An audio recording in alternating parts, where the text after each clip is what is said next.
Hi friends, welcome to my channel. तो इस video में बात करेंगे एसएपीज के बारे में। हम ये जानेंगे कि एसएपीज हमारे जो ईपोन एंड जीपोन में यूज़ किया जाते हैं, तो वो एसएपी किस तरह का एसएपी है और हमें कौन सा एसएपी चूज़ करना चाहिए। ठीक है। तो लास्ट वीडियो में हम डिस्कशन किए थे ईपोन एंड जीपोन के बारे में,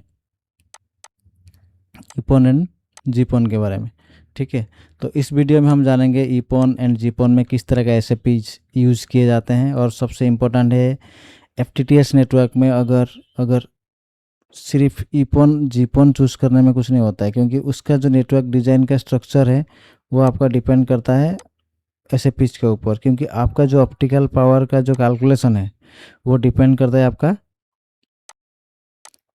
एसएपीज के ऊपर। अगर आपने भूल भाल एसएपी चूज़ किए तो आपका पावर का जो कैलकुलेशन है वो भूल भाल ही हो जाएगा। ठीक है। तो इसीलिए सबसे इम्पोर्टेंट है कि आपको वेल्ड के साथ साथ आपको अच्छा एसएपी भी लगाना चाहिए, ताकि जाके आपका पावर जो होगा ऑप्टिकल पावर आपको मैनेज करने के लिए इजी होगा। ठीक है। तो चलिए हम स्टार्ट करते हैं। तो नॉर्मली ईपोन में जो हमारे एसएपीज होते हैं वो बेसिकली आपका PX20 सीरीज़ का ही आता है। ठीक है। PX20 plus, PX20 plus plus and PX20 triple plus. सबसे इम्पोर्टेंट बात है कि जब आप ईपोन में एसएपी चूज़ करते हो, चाहे वो ईपोन हो या चाहे जीपोन हो, सबसे पहले आपको ये चीज़ें ध्यान में रखना पड़ता है कि आपका OLT किस तरह का फ़ोन एसएपी के साथ कंपैटिबल है। अगर आपका OLT PX20 ट्रिपल प्लस के साथ कंपैटिबल ही नहीं है, आप उस पर अगर उस एसएपी को लगा दोगे तो उसका परफॉर्मेंस जो होगा वो डाउनग्रेड हो जाएगा। ठीक है। तो इसी तरह जीपोन का भी है। आपको आपका OLT का चेचिस के साथ आपका पॉन मॉड्यूल लगाना पड़ेगा, दोनों कंपैटिबल होना चाहिए, तो भी आपको उसका करेक्ट परफॉर्मेंस मिलेगा। नॉर्मली जो PX20 और PX20 plus plus and PX20 triple plus के बीच पे जो डिफरेंस है वो है आपका ट्रांसमिट पावर। मैंने जैसे पहले बताया कि एफटीटीएस जो नेटवर्क होता है उसमें सबसे बड़ा जो इम्पोर्टेंट मतलब कंसेप्ट है वो है आपका ऑप्टिकल पावर बजट जो होता है उसको मैनेज करना। अगर आपने भूलभाल इक्विपमेंट की वजह से आपने पावर को कहीं पे मतलब भूलभाल इक्विपमेंट की वजह से आपका पावर मैनेज नहीं हो पाता है, तो वो चीज़ें आपको ठीक करना पड़ेगा। तो इसीलिए आप जब एसएपी लगाते हो तो आपको मेक श्योर करना है कि मेरा OLT लेटेस्ट जनरेशन का हो और उस पर मैं लेटेस्ट जनरेशन का एसएपी लगाऊं, तभी जाके आपका ट्रांसमिट पावर ज़्यादा निकलेगा, और जब ज़्यादा निकलेगा तो आपको डिस्ट्रीब्यूट करने के लिए ईजी होगा। ठीक है। तो PX20 का जो ट्रांसमिट पावर होता है वो बेसिकली आपका 3 से लेकर 5 के अंदर होता है। आज के अगर 10 साल पहले का वैसे OLTs के बारे में आप बात करेंगे तो वो सारे OLT में आपका मैक्सिमम 3 dB 5 dB तक आपका पावर निकलता था। ठीक है। और उसके बाद आया PX20 प्लस प्लस, उसमें आपका 6 dB 7 dB तक पावर निकलता था। ठीक है। और PX20 ट्रिपल प्लस जो है इस पर 9 dB प्लस पावर निकलता है। और जब भी ये बेसिकली हमारा क्या है ना, ये जो PX20 ट्रिपल प्लस है ये लेटेस्ट है। ठीक है। और इस पे 9 dB 10 dB तक पावर निकलता है, क्योंकि मैंने जैसे बताया कि एफटीटीएस नेटवर्क में आपका पावर जितने ट्रांसमिट पावर निकलेगा, आपका RX सेंसिटिविटी उतने हाई तक मैनेज किया जा सकता है। जैसे फॉर एग्जांपल कि अगर आपका आपका एक ONU का अगर -30 पावर उसको रिसीव RX पावर है, और एक ONU का अगर -30 रिसीव RX पावर है, और उस OLT का जो पॉन पोर्ट में अगर पावर निकलता है सपोज मान के चलिए +3, और उस पर अगर 9 dB का एसएपी लगाया जाए और उस पर 9 dB एसएपी लगाया ना, तो यहाँ से 6 dB और माइनस हो जाएगा।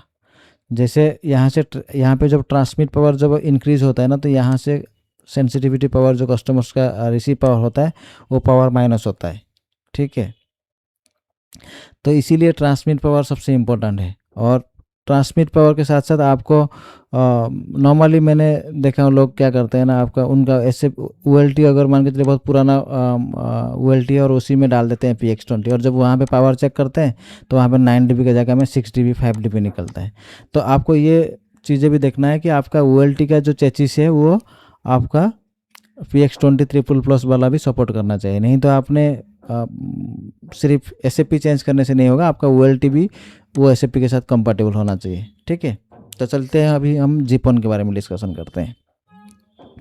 जैसे जीपोन के हमारे जो एसएपीज का जो कैटेगरीज होते हैं वो बेसिकली आते हैं बी प्लस और C plus and C plus plus के बारे में। ठीक है, ये जीपोन में हमारे ये 3 मॉड्यूल होते हैं। और जैसे कि मैंने ईपोन में बताया कि यहाँ पे भी आपको आपका जो जीपोन है वो जब जीपोन का जो आज के अगर बहुत साल पहले का जीपोन टेक्नोलॉजी के बारे में बात करोगी, और उस टाइम में जब OLT आता था तो उस पर बी प्लस एस सपोर्ट करता था, और फिर सी प्लस और फिर सी प्लस प्लस, अभी का जितने OLT है वो सारे C plus plus module support करता है। ठीक है, तो यहाँ पे भी आपको सेम एज आपको देखना पड़ेगा कि आपका OLT किस तरह का SAP के साथ कंपैटिबल है, और आप उसी तरह का SAP ही आपको लगाना पड़ेगा। ठीक है, और डिस्टेंस जो है वो दोनों का मतलब आपका ईपॉन का डिस्टेंस जो 20 किलोमीटर, जीपॉन का भी वही सेम 20 किलोमीटर ही है। और आपको अल्टीमेटली सबसे जो इम्पोर्टेंट बात होता है वो है आपका TX पावर। अगर आप कोई भी SAP इंस्टॉल कर रहे हो आपका OLT में, तो आपको 2 चीज़ें शेयर करना है कि आपका OLT उस SAP के साथ कंपैटिबल हो, और दूसरा है आपका अगर मान के चलिए C++ SAP आप इंस्टॉल कर रहे हो आपका OLT में, तो उस पर एबव 9 dB पावर निकलना चाहिए। अगर आपने C++ SAP आपका जीपन में लगाया और उस पर 6 dB 6.5 dB निकलता है तो वो सही नहीं है। ठीक है, तो आपको ये चीज़ें आपको देखना पड़ेगा कि आप जब SAP इंस्टॉल करते हो तो लगाने के बाद आपको पहले ये चेक करना है कि C++ SAP के हिसाब से उस पोर्ट से कितने पावर निकलता है। अगर उस पर अगर C++ आपने लगाया हो और उस पर 8.5 एबव पावर निकलता है तो वो ठीक है। ठीक है, और बिलो निकलता है तो इसका मतलब आपका कहीं ना कहीं आपका OLT का ही मतलब कुछ इशू है, वो फार्मर हो सकता है उसके साथ कंपैटिबल नहीं है। आप ज़रूर OLT का मॉडल के साथ आप पॉन का मॉडल का मतलब OLT का आप डाटा शीट देखिए और उसके साथ कौन सा पॉन SAP कंपैटिबल है उसके हिसाब से आपने इंस्टॉल कीजिए। ठीक है, तो इस वीडियो में इतना ही। Thanks for watching.